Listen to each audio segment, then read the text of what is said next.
গাজরের হালুয়া তোমরা কম বেশি সবাই বানাতে পারো, কিন্তু আমি কিভাবে বানাই আজকের ভিডিওতে আমি কিন্তু সেটাই শেয়ার করব।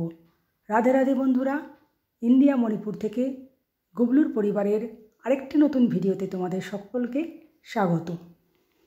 এখানে গাজর কুড়ে রেখেছি আর এখানে দুধটা আমি একটু ঘন করে রেখে দিয়েছি, মোটামুটি খিরখির করে।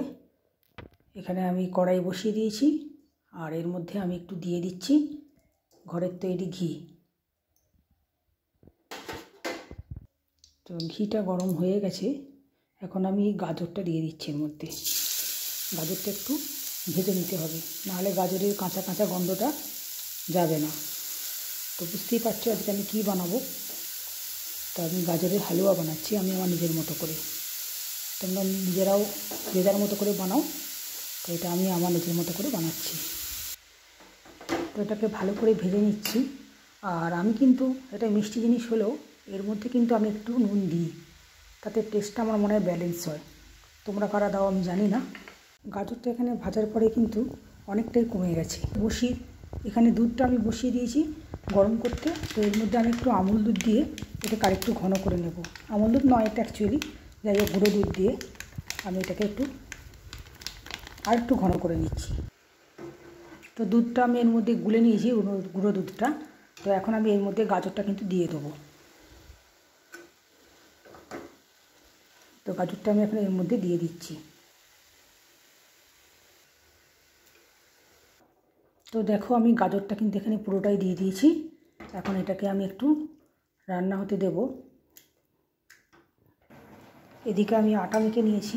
তো গুবলুকে আজ আমি রুটি আর গাজরের হালুয়াই দেবো। আজকাল কোনো সবজি করছি না, কালকের তরকারি থেকে গেছে, যার জন্য আজকাল কোনো সবজি করব না। আজকে গাজরের হালুয়া দিই আমার গুবলুকে ভোগ নিবেদন করব। আর নিয়ে নিচ্ছি কিছু কাজু। ওটা রান্না হতে হতে আমি কিছু কাজুকে গুঁড়ো করে নেব মিক্সিতে।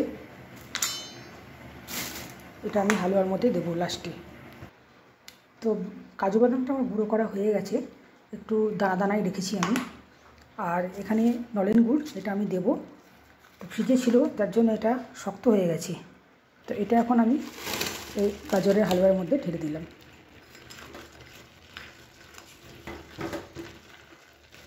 যতক্ষণ না দুধটা একদম শুকনো হয়ে যাচ্ছে ততক্ষণ কিন্তু এটা রান্না করতে হবে।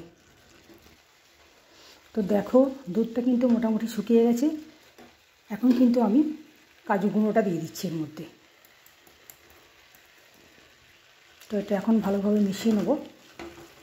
তো দেখো আমার গাজরের হালুয়া গুবলুর জন্য কিন্তু একদম রেডি হয়ে গেছে। এখন আমি চলে যাব গুবলুর কাছে। তো বন্ধুরা আমি চলে এসেছি গুবলুর কাছে ব্রেকফাস্ট নিয়ে, গাজরের হালুয়া আর রুটি। আর আগেই আমি বলেছি তোমাদের আজকে আমি সবজি করিনি। তো আজকে শুধু এটা দিয়েই ব্রেকফাস্টের ভোগ নিবেদন করছি আমার গুবলু সোনাকে। আর গাজরের হালুয়াটা কিন্তু খুব গরমই ছিল, তাই একটু ওয়েট করেই আমি দিচ্ছি। তো চলো গুবলুকে এখন একটু আমি টেস্ট করাই কীরকম হয়েছে হালুয়াটা। গুবলু সোনা বলো কেমন হয়েছে খেতে। একটুখানি রুটি দিয়েও আমি খাইয়ে দিই। তো যাই হোক, আজকের ভিডিওটা কিন্তু আমার এই পর্যন্তই ছিল। তো আবার দেখা হবে অন্য কোনো ভিডিওতে। আজকের মতো টাটা বন্ধুরা।